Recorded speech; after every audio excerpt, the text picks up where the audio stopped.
Hi guys, it's Dr. Amy back, and we're going to do another infection activity today. So first, this video is going to be about the chain of infection. My next posted video will be about a classroom activity, and it will include free student handouts. So if you're an instructor like I am, you will have something to give your students. But let's talk about the infection cycle. All right, so there's 6 parts to the infection cycle, and we usually start right at the top with number 1, the infectious agent, which is basically any microorganism that is capable of creating a disease. So whether it's bacteria, fungus, parasites, prions, helminths, okay, all of the above. If you don't have something like that, you don't have an infection. Okay, but we all know they're out there. They're out there by the millions. They are everywhere. Okay, so what do we do about them? Well, I've drawn 3 arrows here. And those 3 arrows really represent the 3 things we can do to reduce the number of infectious agents. The first is to sanitize, which is just your general good old cleaning, right? I mean, if you're clean, keep your counters clean, less microorganisms. Next is disinfection, and because I happen to teach for folks who will work in a medical office, disinfection involves some sort of chemical disinfectant that is approved or a 10% bleach solution. Okay, so this is adding a chemical level to your cleaning. And then last but not least, we've got your good old sterilization, and sterilization, of course, is what we use when we talk about surgical infections, and this is eliminating 100%, okay, of the bacteria, virus, fungus, those microorganisms, or as close to 100% as we can possibly get. But let's assume some of those microorganisms survive. Okay, they have to have somewhere to live. They really cannot live too long by themselves for a short period of time. All right, so the place that they live, we refer to as a reservoir. They could be in you, people, animals. If you're in the office, again, the equipment, if you didn't clean it properly and you use it on another patient. Food, certainly there are foodborne illnesses. We hear about them all the time. Insects, and then, of course, water supply. Now, some of these we control much more directly than others, right? But some good ways we can reduce, again, the amount of infectious agents living in a reservoir is hand washing, right? Hand washing, as we know, as healthcare providers, is the number 1 way to prevent the spread of infection. And then just good housekeeping, right? So again, if you use equipment on one patient, it needs to be cleaned before the next patient. Table paper needs to be changed. Use a basic disinfectant, okay, between patients. Okay, but let's assume that, again, our microorganisms live. These reservoirs are allowing them to live, giving them energy with which to live. They have to exit that first person, okay, in order to infect a second person.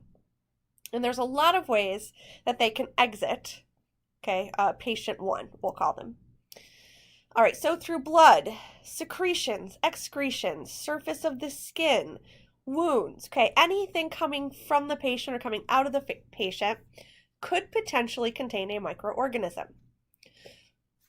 So some good techniques we can use in order to prevent it exiting from patient 1 and then potentially infecting patient number 2 is to go through isolation, right? I mean, we'll talk about the different ways that things transmit, but if the patient is isolated by themselves in their own room, separate air supply, okay, whatever microorganism is living on them has no opportunity to get to patient number 2. Using sterile techniques, using masks, using gloves, right? Again, hand washing. Okay, the less we come in contact with things coming out of the patient, the less likely we are to get sick. Okay, but let's assume that there's been a breakdown in one of those. We're going to move on to level 4, which happens to be how does it get from patient 1 to patient 2? Okay, there's 3 big ways that this happens.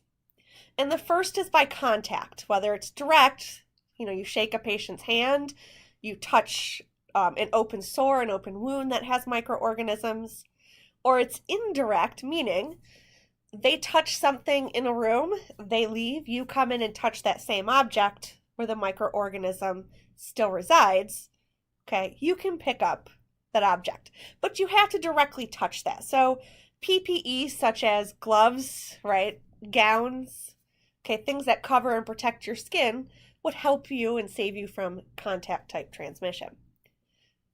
The next would be droplet transmission. And droplets refer to those little drops of water that come from your nose and mouth when you talk and cough and have mucus. There is some difference in how far these things can travel, but about 3 feet seems to be the consensus when it comes to, right, how far these little droplets come into play. Now, certainly because this is mostly coming from the face area, the mucus, right, the respiratory tract, one of the best types of PPE to put on is a mask when you've got somebody who has a droplet spread disorder.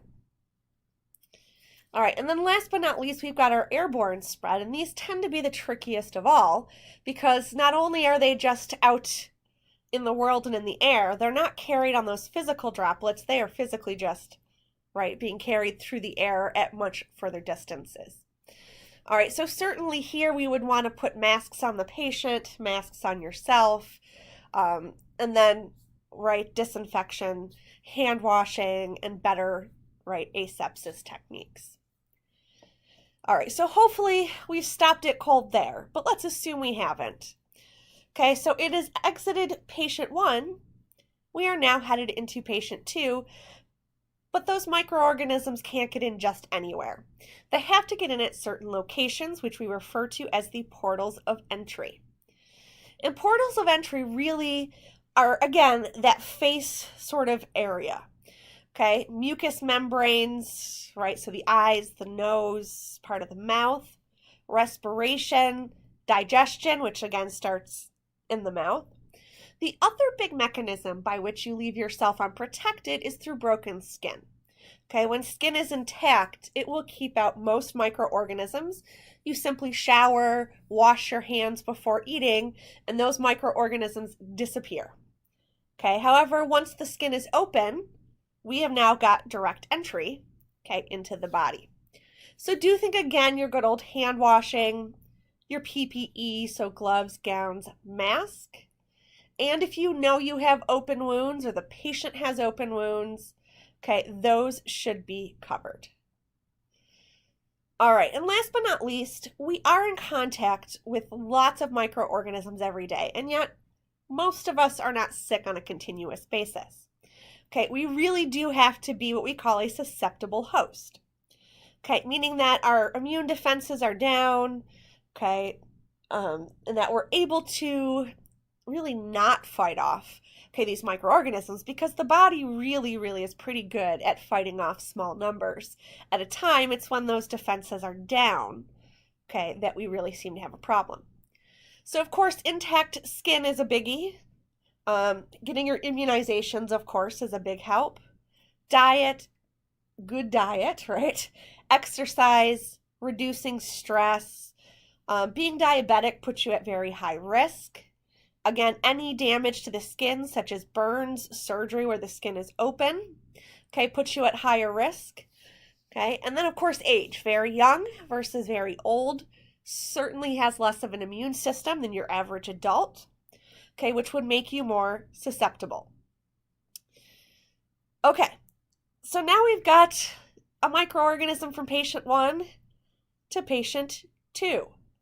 And now we're back at the beginning, right? Patient 2 now has this infectious agent inside of them. And if they still don't go through their sanitization, disinfection, hand washing, housekeeping, they could potentially pass it on to patient 3, 4, so on and so forth. And so now you can really see, okay, what we are talking about when we say that, you know, washing, hand washing shows up in several locations here, right? PPE, so putting on a pair of gloves, taking them off properly, okay, certainly goes a long way, okay, to cutting down this cycle of infection. I hope that was helpful for you.